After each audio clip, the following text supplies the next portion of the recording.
Good afternoon, everyone. I'm Olivia, and I'd like to thank you for attending today's webcast. Today we'll be presenting Let's Talk Tax Year-End Tax Planning. Before we begin, I'd like to review a few housekeeping items. First, we encourage you to ask questions. To do so, please send them to us using the Q&A box on the lower left-hand side of your screen. We will try to answer all of your questions during the webcast, but if a fuller answer is needed or if we run out of time, your question will be answered later via email. Second, to earn the available 1 CPE credit during today's webcast, you must listen to at least 50 minutes of the presentation and answer at least 3 polling questions. Please note that you must be logged in individually to receive credit for today's webcast. If you are attending as a group, only the individual who is logged in will receive credit. If you've completed the requirements, your certificate will be available for download at the end of the webcast. I'll walk through how to download your certificate after the presentation has concluded, so please stay on the line. Lastly, you can download a copy of today's presentation from the green Resource List button at the bottom of your screen. Here you will also find our webcast frequently asked questions, a document that offers some basic troubleshooting information and other useful tips. Again, this can be found under the green Resource List button at the bottom of your screen. Now, thank you once again for joining. I'll hand it over to Catherine.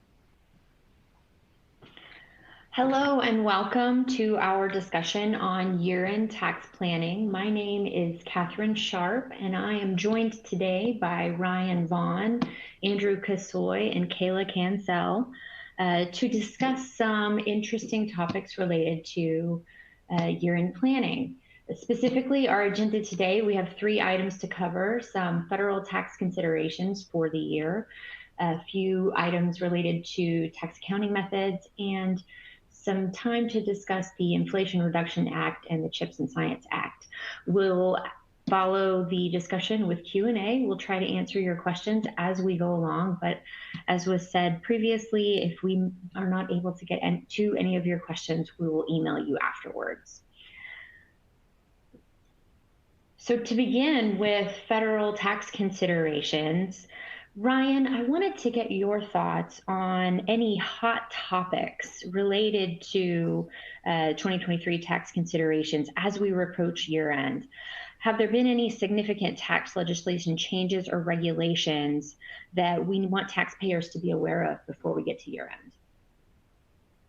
end? Thanks, Catherine. That's a good question. I think, 2023 has, for better or for worse, I guess, depending on where you're sitting, has not seen a lot of major tax legislation. We've seen a lot of 2022 had the Inflation Reduction Act.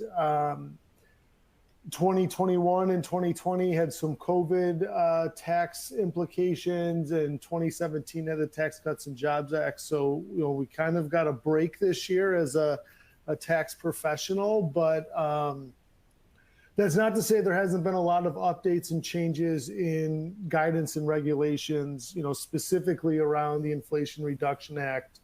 But there's also been, other areas that have seen some clarification or guidance from the Internal Revenue Service, just not a lot out of Congress this year. In reference to the Inflation Reduction Act, the Internal Revenue Service received a significant boost in funding, and they've released their strategic operating plan for the next 10 years, which includes an increased focus in strategic audits for high-income taxpayers. And some people have said this will be a way to raise the tax rates through strict compliance rather than tax legislation. So it'll be interesting to see what comes of that. As we sit here today, December 12th, Section 174 seems to have survived another year. And if you recall, that was the change in accounting method for the accounting of research and experimentation costs, which are now required to be capitalized.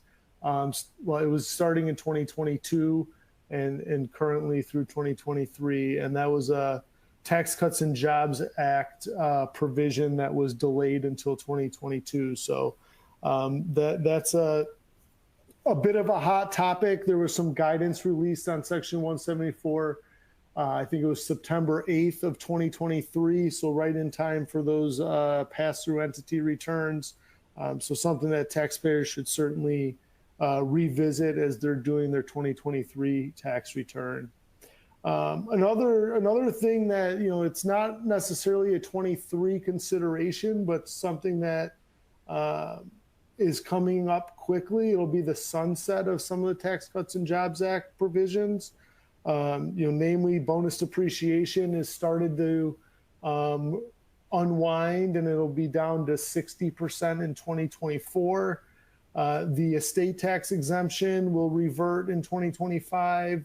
199A, small business taxpayers. These are all things that, barring a change in tax law, may be going away or reverting to what they were pre-Tax Cuts and Jobs Act coming up in 2025. So not an immediate action requirement, but something to consider. Also, with the high interest rates over the past year, the Section 163J interest deduction limitation has come into play a little bit more as those interest expense for taxpayers gone up. The employee retention credit has been continues to be a hot topic. And then there's kind of state income and sales nexus analysis that are always good to refresh every year, every couple of years, as well as any international reporting requirements. So I know that was a lot for a year without significant tax legislation, but there's still a lot of moving parts and things to consider as we end 2023 and get ready for the 2024 tax return season. So Ryan, you mentioned some COVID-related tax laws and regulations that went into place. And there's one that's been in the news quite a bit lately, the employee retention credit that was applicable in 20 and 21, but there's been a lot of scrutiny. Would you describe the taxpayer benefits related to this credit, and also what is driving this news and scrutiny? Yeah, so the employee retention credit, it was originally part of the CARES Act, which was the first major piece of legislation passed in March of 2022 in response to COVID. It was later adjusted through an Appropriations Act at the end of 2020. And the benefit is essentially for wages paid during a period in which the taxpayer was impacted by COVID, either through a reduction of gross receipts or through a full or partial shutdown from a governmental order. Wages paid during those time periods in 2020, you could claim a credit for 50% of the first $10,000 of wages paid per employee. So essentially up to a $5,000 credit per employee for 2020. And in 2021, it was 70% of the first $10,000 of wages paid by employee by quarter. So it was a $7,000 credit for the first 3 quarters of 2021, or potentially $7,000 per employee per quarter for the first 3 quarters of 2021. So if you met all the criteria, it could be a $26,000 per employee credit. So potentially very lucrative, but there have been, as you mentioned, it's been in the news a lot. There seems to have been some very aggressive positions taken by boutique firms that are offering a high tax credit to taxpayers, employers, and the IRSs seem to see some not unsustainable positions taken in these claims. And as a result of that, this past June, the IRS announced that every employee retention credit that is claimed going forward will receive an additional layer of scrutiny. So not necessarily an audit, but just another look before a refund is issued. And then in this past September, the IRS said they're pausing processing of all new employee retention credit claims. So if you hadn't claimed anything by this past September, any new claims are being paused for processing until sometime in early 2024. And that's because they're seeing a lot of what they believe are fraudulent claims being made, and they're concerned that taxpayers are being led astray by getting bad advice, essentially. And then actually this past week, the IRS announced they mailed 20,000 denial letters for employee retention credit claims. So something that continues to be in the news, is receiving a high level of scrutiny. So that's, certainly a high level of scrutiny, but it's still potentially a lucrative credit if you are eligible. So, talk to your tax advisor, call or emails your Mazars contact, myself, or someone on your Mazars team, and we can try to see if you qualify. But you're likely going to get another look, or you will get another, a deeper look if you are claiming the credit now. And the other not so favorable thing we've seen is that the refund process has taken 6+ months in many cases. So the cash back to the taxpayer is pretty delayed. Thanks, Ryan. So we're going to open up our first polling question now. We'll give the polling question about 30 seconds. So what is the accounting method that has changed for tax years beginning after December 31st, 2021? If you'll choose one of these options, A, no longer permissible to defer recognition of any revenue. B, required increase in capitalization percentage for additional Section 263A costs. All bad debt write-offs must occur in the tax year following financial statement recognition. Or D, research and development expenses must be capitalized. So we'll give it just a couple more seconds to get everyone an opportunity to answer the question.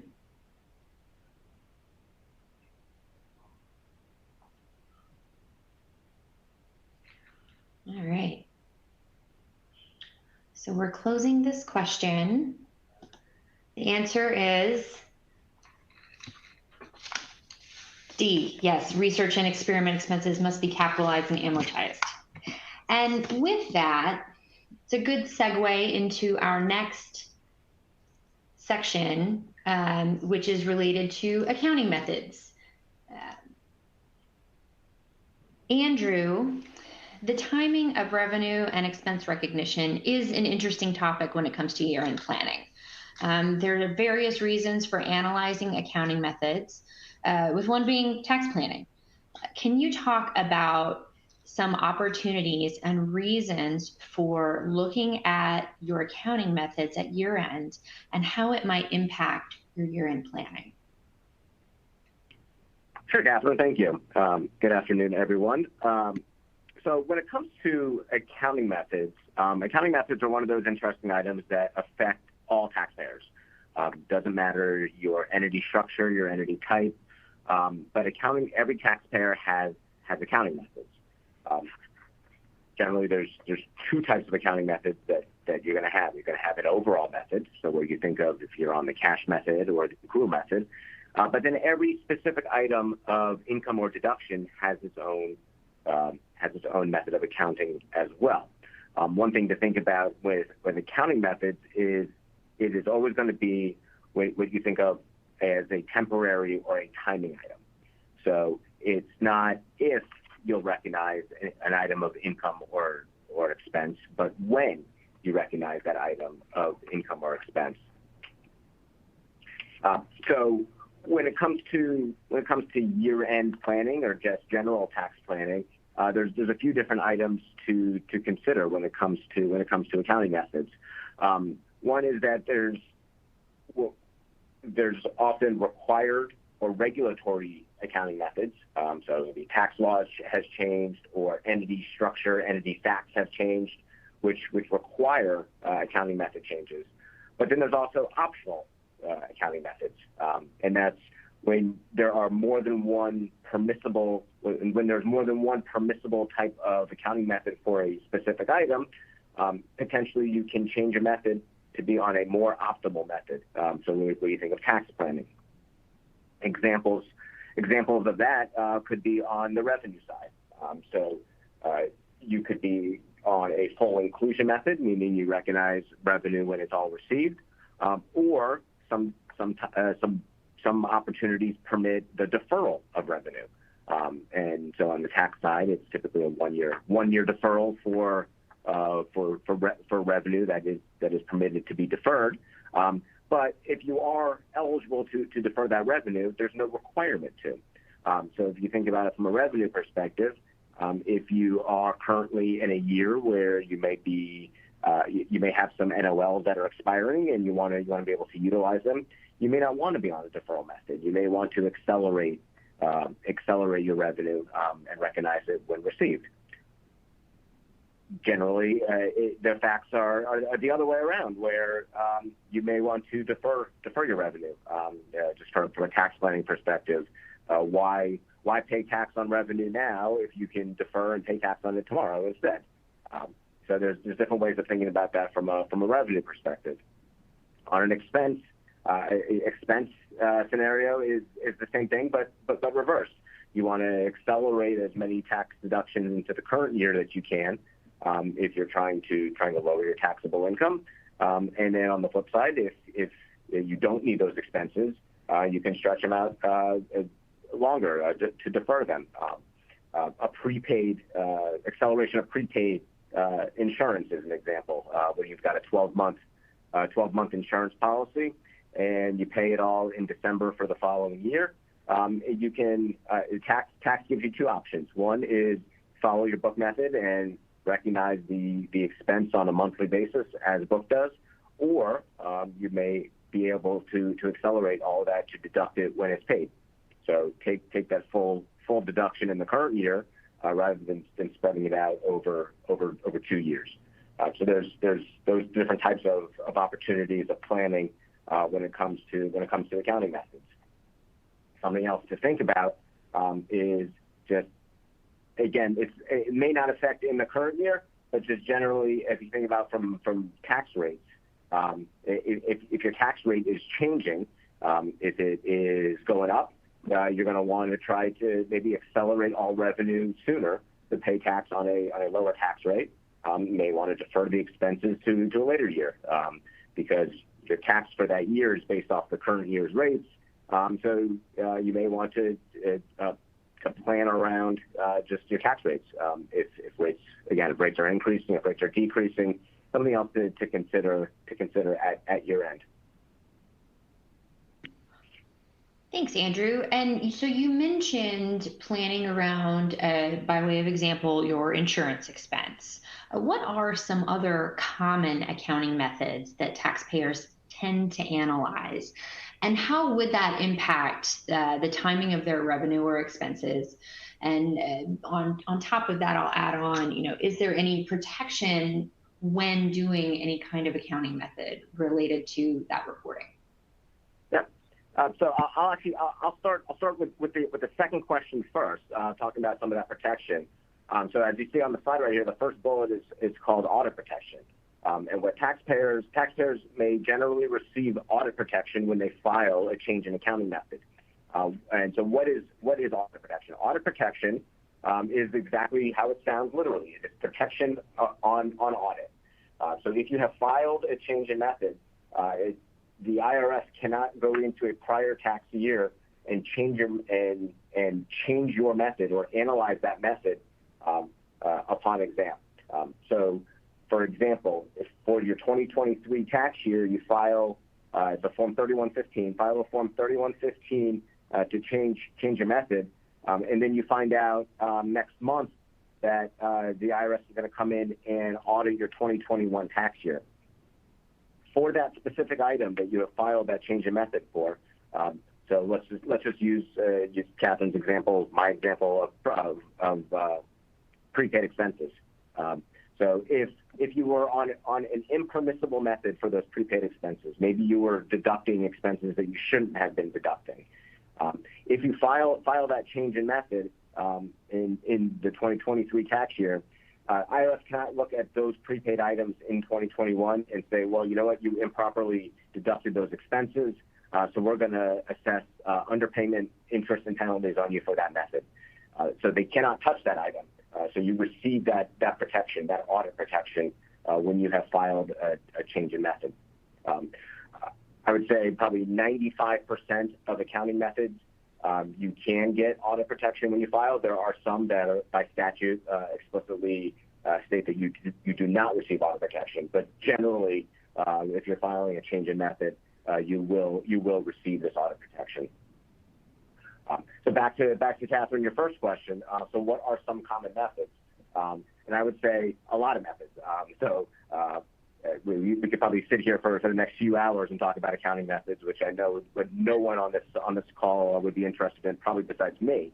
But some of these methods, so some examples of some methods that we have filed over the past year are inventory methods.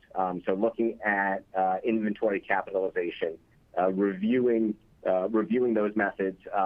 It is a hot topic with the IRS. There were some tax law changes over the past few years. So making sure that companies are properly capitalizing those inventory costs, also known as UNICAP or Section 263A. So those are some common methods. Small business taxpayers. So as part of the Tax Cuts and Jobs Act, there was a new expanded definition of a small business taxpayer. So at the time, it was a taxpayer with a 3-year rolling average of 25 million of gross receipts over the prior 3 years. That threshold actually is adjusted every year for inflation. So when we look at the 2023 tax year, that threshold is 29 million, increasing to 30 million at 2024. So there are certain methods that if you are a small business taxpayer, you are permitted to be on some of these simplified methods. One being that there is minimal restriction on using the cash method. So if you want to evaluate and determine if cash method or accrual method is more optimal, then there is permissibility to be on the cash method. Back to the inventory and UNICAP, there's no requirement to capitalize costs for UNICAP if you are a small business taxpayer. So that's a change in method that can be filed to simplify accounting, not have to worry about that calculation every year, and to expense those costs and not have to take that tax hit. On the flip side of those small business taxpayers, we've seen a number of taxpayers who changed their methods over the past 2 years to as small business taxpayers. Then they've had some really great years, and they now exceed the threshold, the gross receipts threshold.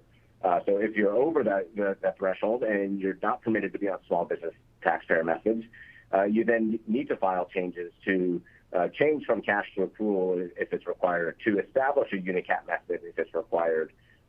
For certain long-term contract accounting, there's different methods there. So really making sure that you're on a permissible method of accounting. Fixed assets are common accounting method we look at. So whether it's from a cost segregation perspective to identify certain assets that you can depreciate over shorter life if they're eligible for bonus depreciation. There's planning there.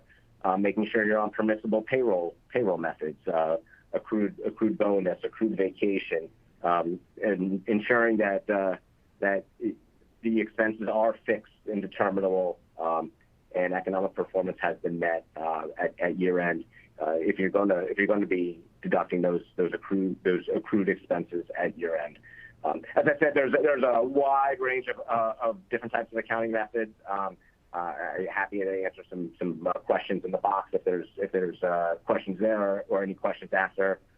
but I don't want to take up too much time in the accounting methods. I know we've got a lot of other fun stuff to cover today. We do, but thank you, Andrew. There's really a lot going on within the accounting method arena that taxpayers can look to and potentially do some planning around. One of those items I'd like to talk about is one that Ryan previously mentioned. As part of the Tax Cut and Jobs Act of 2017, a revenue raising provision was implemented to require research and development costs to be capitalized and amortized, rather than recognized as a tax deduction in the year that the costs were incurred. This effective date of that provision was deferred to tax years beginning after December 31st, 2021. And so in the 2022 tax year, this came into play. It's an unfavorable adjustment for taxpayers and really disincentivizes increased spending on research and development. The expectation all along was that this law would likely be repealed, but obviously that did not occur. Kayla, can you discuss how we got to this point, how it impacts taxpayers when they're filing their 2022 tax returns, and how they can plan for 2023? Sure. So the provision that you're referring to is commonly known as Section 174. So Section 174 has definitely been a hot topic this year that we've seen be discussed by taxpayers and specialists alike. And, everyone's monitoring this topic understandably because there's a lot of uncertainty related to the area. There's a broad definition of what's classified as a Section 174 expense. And then there's a lack of clarity with understanding how to practically apply the definition that's broad in nature to each taxpayer's specific set of circumstances. So with regard to your question of how do we get to this point, the Tax Cuts and Jobs Act of 2017 introduced a lot of generous incentives. What Congress chose to do with the R&D incentive specifically was implement the capitalization provision to be effective tax year 2022. So why they include this provision, it all kind of stems back from the activity behind the TCJA itself. So the TCJA was enacted with the primary objective of reducing the tax rates when they lowered the U.S. corporate tax rate from 35 to 21%. So to equal the activity out from lowering the corporate tax rate, you needed revenue raising provisions. So the idea was to leverage the credit, defer the deductions, increase revenue, and ultimately offset revenue lost from lowering the corporate tax rate to balance the budget. So there wasn't a clear policy reason for this. R&D has always been an area that receives bipartisan support. And the idea has always been to incentivize those development efforts in the US. So I think the common assumption by many was, at some point in time that it would get repealed, but, here we are and nothing's been changed to date. So taxpayers can take solace knowing that an update to 174, does have bipartisan support, but any legislative action that would effectuate the changes continues to be a challenge. So draft legislation is being considered, but, taxpayers need to continue to apply the current law to date, which requires the amortization and capitalization of those R&D expenditures. So what we saw with taxpayers filing their 2022 tax returns, there was a good chunk of taxpayers that waited to the deadline, to identify and quantify the 174 because they were crossing their fingers hoping that 174 would get repealed, like most of us. So there was that burden of trying to identify and quantify 174 when there really wasn't substantive guidance released this year. Trying to describe how to navigate that. There was also the increase in taxable income and the associated negative cash tax implications. And then, to throw some more chaos in the mix, so to speak, just days before the 9/15 filing deadline, like Ryan mentioned in the beginning, the IRS and Treasury released Notice 2023-63. So that notice essentially provided some interim guidance on the application of Section 174 and clarified the intent to issue some forthcoming proposed regulations. So some key notable areas of the notice were short taxable year considerations, definition of software development, cost sharing regulations, and much more. So I think going into 2023, taxpayers should, rely on the interim guidance in the notice. I think also as soon as possible, even as soon as Q4 financials are finished, think about the best way to identify and quantify those costs. And then to finish, I think we need to be aware of this last bullet point on the slide here. For those calendar year-end taxpayers that have not already changed their method of accounting for 2022, there was a statement in lieu of Form 3115, which is the change in accounting method form that was available along with some audit protection. So if you did not do that, 2023, the taxpayers are now going to be required to file 3115 because it was only available for the first taxable year beginning after 12/31/2021. Thank you, Kayla. With this new capitalization of Section 174 costs, taking a lot of the spotlight away from the research credit, Ryan, I wanted to get your thoughts on other recent developments related to the research credit. Specifically, the IRS has proposed an expanded and more detailed form to claim the credit itself. Can you talk about this change, how this additional documentation requirement will put more responsibility on taxpayers to ensure that they're appropriately documenting their research credit forms? Thanks, Catherine. Yes, the spotlight and the shininess of the R&D credit or the research credit has kind of faded under the 174 spotlight, but we still think for most taxpayers it is a very beneficial credit to claim. It's still, in considering it with 174, the credit is still a permanent difference. So it's a permanent cash tax savings, where 174 is a timing item. You do recoup that deduction, just not completely in the year of spend. So the R&D credit is still a beneficial tax incentive. It just comes with the rose comes with a thorn of 174 currently. But as you mentioned, there's a new Form 6765 proposed from the IRS to be used on the 2024 tax return. So we've got a little over a year before we need to start using these. But the form proposes the requirement of additional documentation along with the credit. Historically, the 6765 has been mostly a numerical calculation form, looking at your qualified R&D spend, your base period, the delta, and calculating the credit. It was a pretty straightforward, like I said, numerical, mathematical calculation form. Going forward, the IRS looks to require some of the quantitative information to claim the credit. So they're looking at the business components that the R&D activities were related to, the people and their percentages, officer compensation and their R&D percentages, if applicable, the projects or activities that people worked on. So it's much more granular. There'll certainly be a higher burden on the taxpayer to provide that documentation, and also to provide that documentation in time for the filing of the tax return. Oftentimes when we're doing a research credit study, we may get the numbers done, get everything calculated, the tax return gets filed, and then the deliverable package is completed, sometime after the return is filed. That really won't be an option anymore going forward, or in 2024, for 2024 tax returns and beyond. You'll have to get most of that documentation done with the filing of the tax return.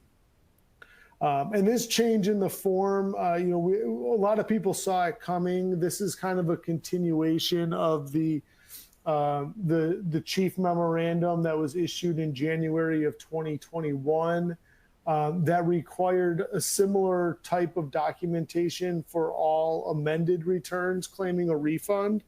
So this is, like I said, a continuation of that thought process. And actually really gets us in line with most of the rest of the world as far as claiming the research credit, with a lot of other foreign jurisdictions.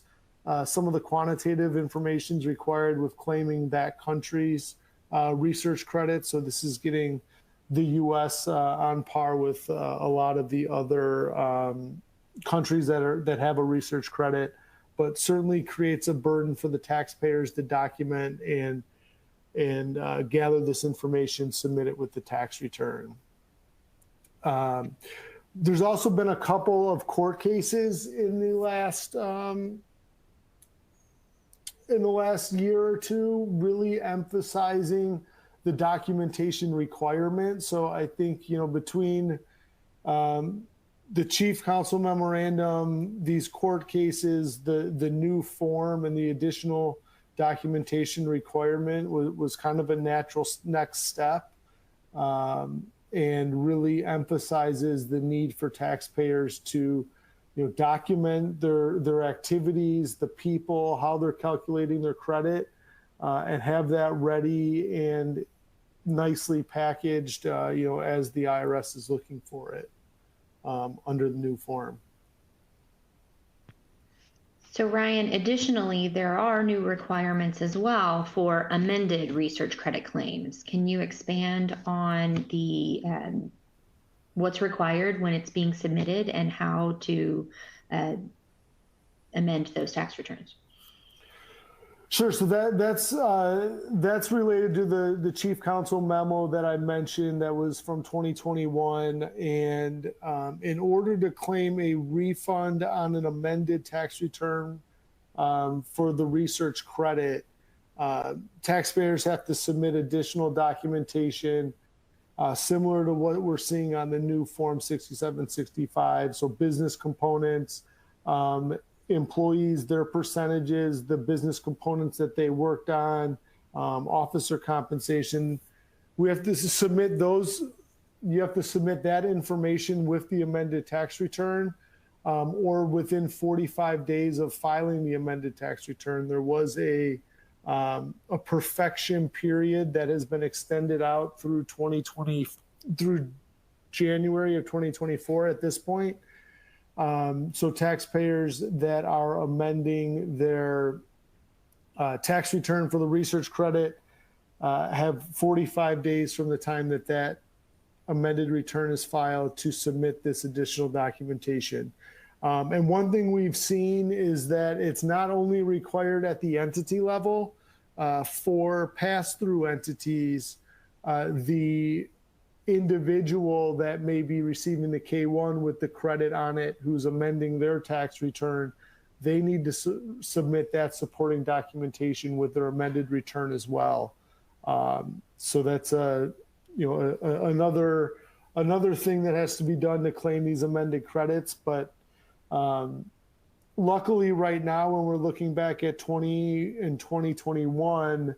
There's no 174 offset that comes into play, so you're getting a pretty, mostly benefit on those amended returns. Thanks, Ryan. So we've talked a little bit about the new capitalization requirements and the new documentation requirements that the IRS is asking for related to the research credit. But there is a provision that incentivizes small businesses to invest in research and development, and they can monetize the credit even if they're not in a tax-paying position. Kayla, can you walk us through this provision? I hear it's even more valuable going forward into 2023. Sure. So under the PATH Act of 2015 that protected Americans against the tax hikes and made the R&D tax credit permanent, it also introduced a payroll tax credit that allowed a qualified small business to elect to apply a portion of their research credit against the employer portion of their Social Security payroll tax liability under FICA.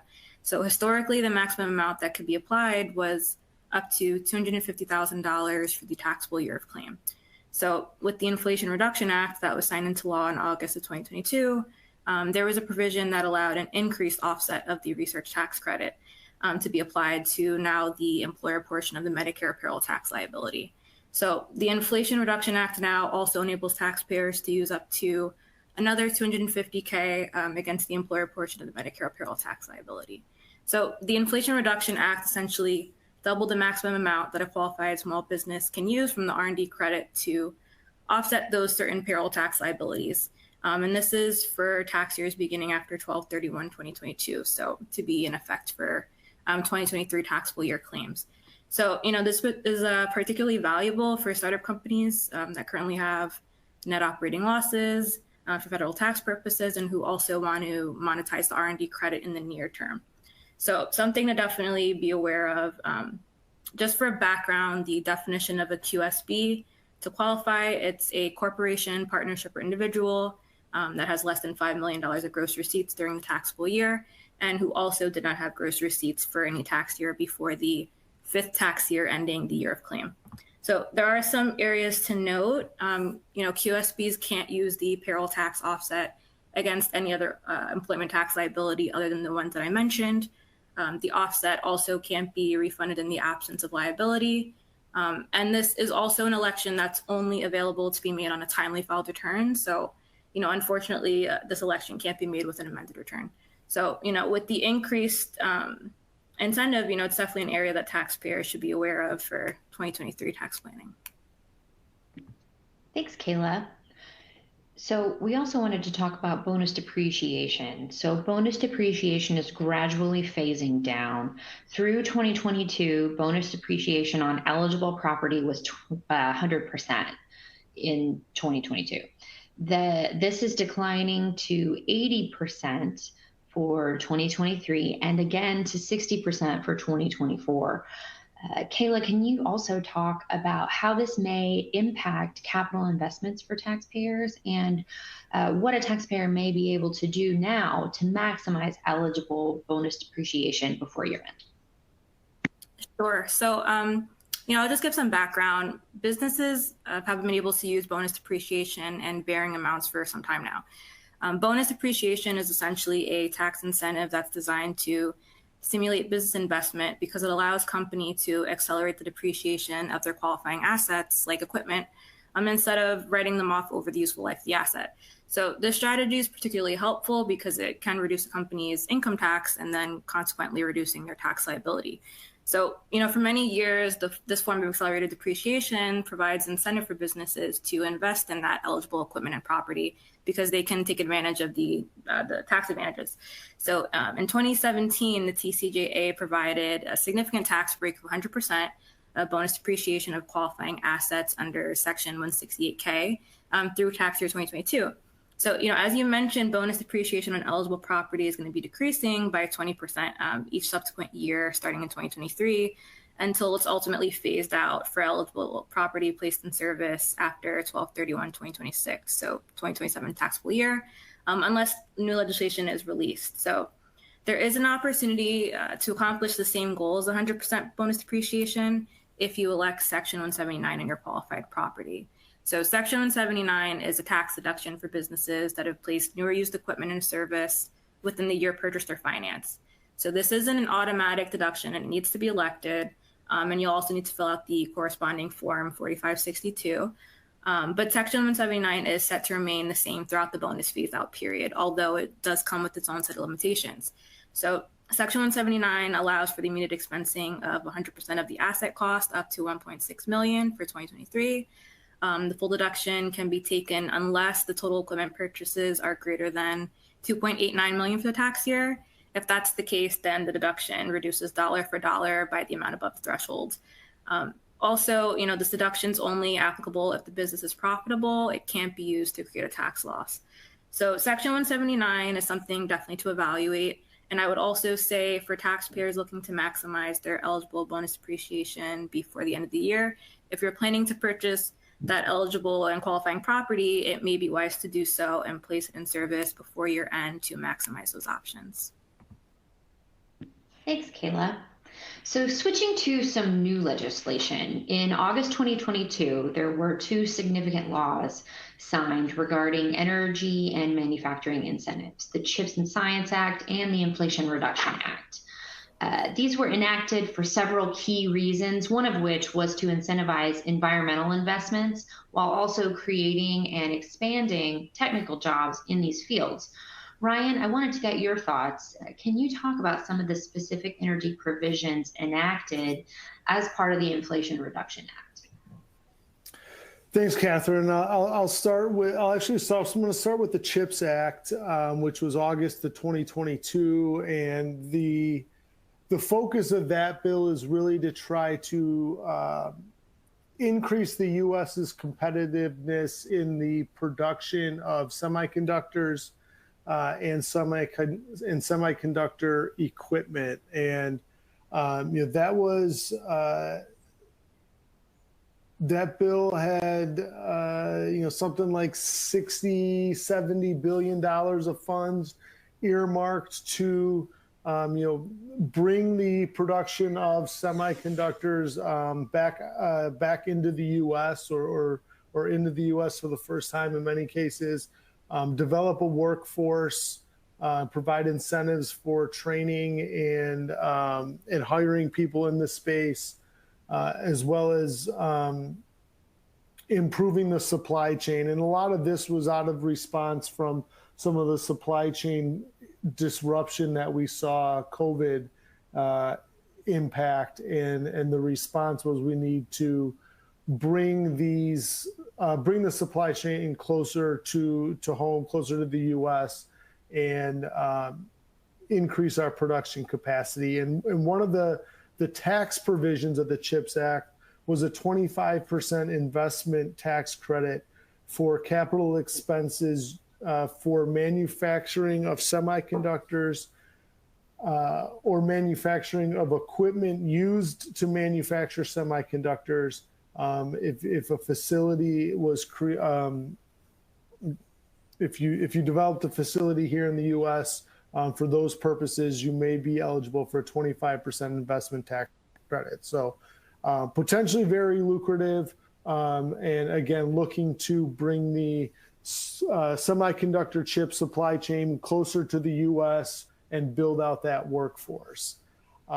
Somewhat similarly, the Inflation Reduction Act, which was passed on August 16th of 2022, earmarked about $369 billion for climate and energy provisions.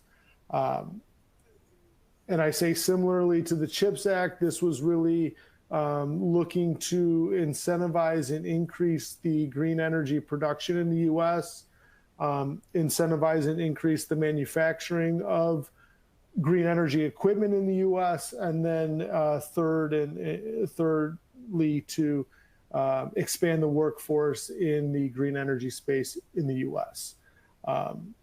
So the Inflation Reduction Act, we've seen the expansion of a number of existing credits, investment tax credit, production tax credit, as well as the introduction of some new credits, such as the Advanced Manufacturing Production Credit, which is Section 45X.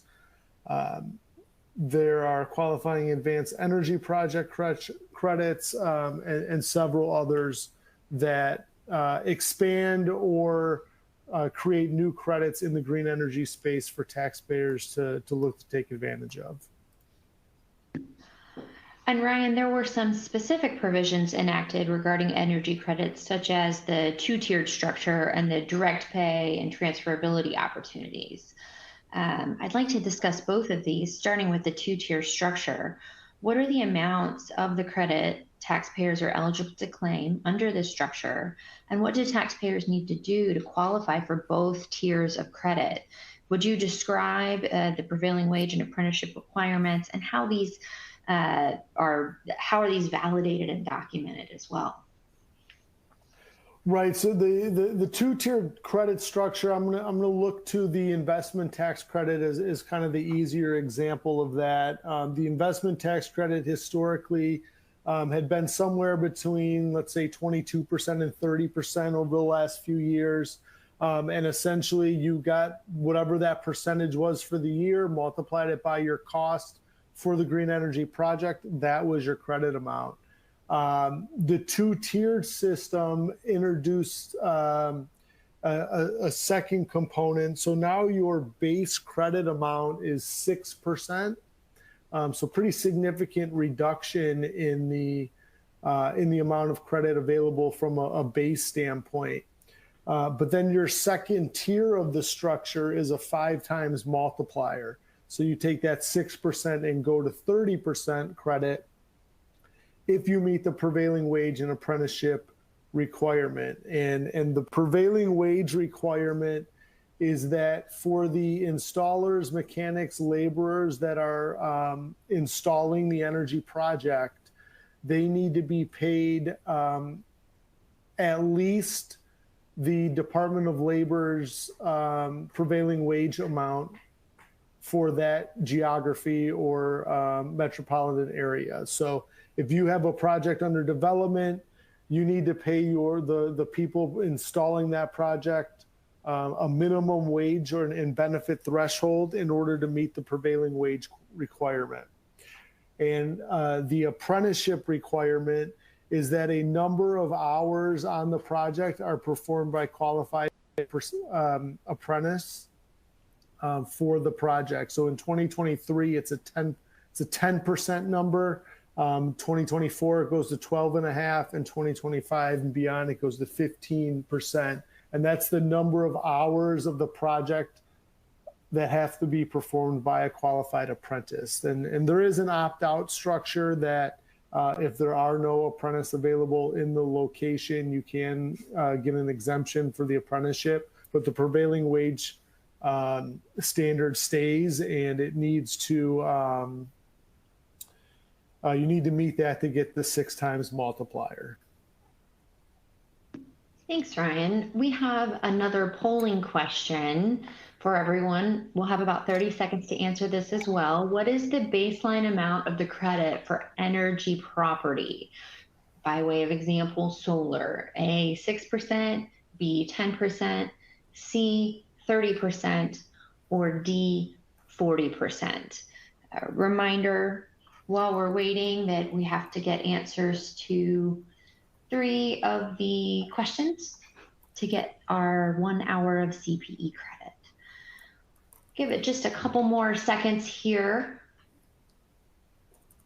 while everyone answers.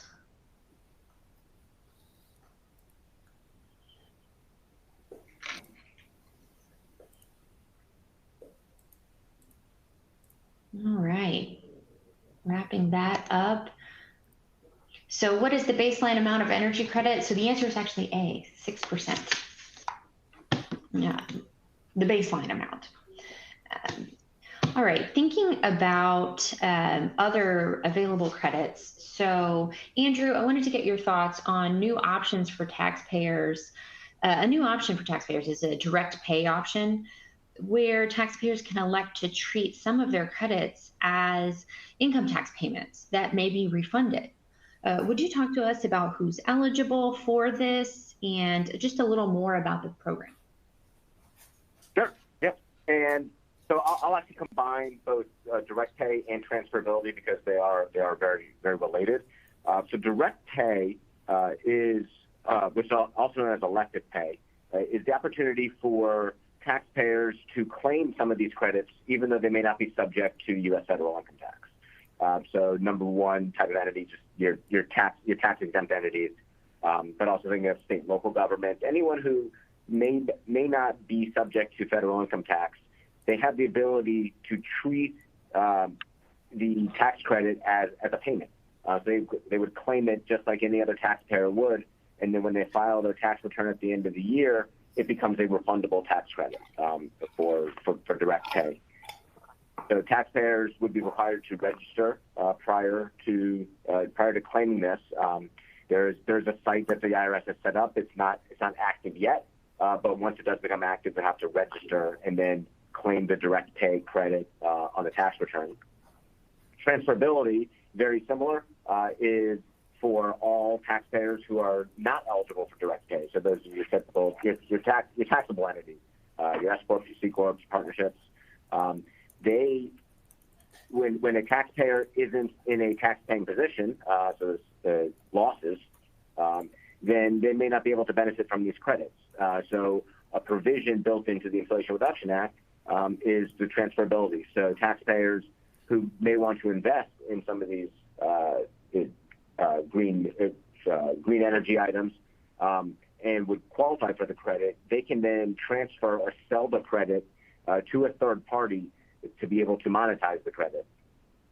Similar to direct pay, you'll have to register beforehand and then claim on the tax return. But it's an irrevocable election. So you make the election, you sell either 100% of the credit or a portion of the credit. It is done at the partnership or S corp level, and then to the shareholders, it does not become taxable income. And then to the buyer, it's not a tax expense. So one thing just to consider here is that the risk is transferred to the buyer of the credit. So if you're looking to acquire credits, you should do diligence on your end to make sure that the entity you're acquiring the credit from is eligible to claim the credit, eligible for all the bonuses that they're claiming. Because if the IRS comes back at a later date, you as the buyer are the one that is subject to the risk. So make sure that the documentation is there to support the credit being claimed. Thanks, Andrew. So we have another polling question here as we get closer to the end. What must an energy project satisfy in order to qualify for the 30% energy credit? A, all supplies must be sourced in the U.S. B, prevailing wage and apprenticeship requirements must be satisfied. C, the energy project must be completed in a low-income community. Or D, all of the above. We have just a couple more, 20, 30 more seconds. And a reminder while we're doing that, if you do have any questions for our panel, please put them in the Q&A section and we will work to get through all of them, and any that we're unable to get through, we will email you afterwards. Couple more seconds.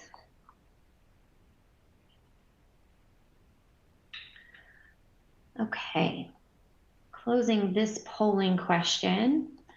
So the answer here is prevailing wage and apprenticeship requirements must be satisfied. It's answer B, so a number of people selected that. So one of the last questions that we have for our panel, Ryan, I'd like to get your thoughts here. The Inflation Reduction Act created a new tax credit for the production of eligible components used in the manufacturing of green energy products. What are some of the eligible components for this credit, and how is that credit calculated?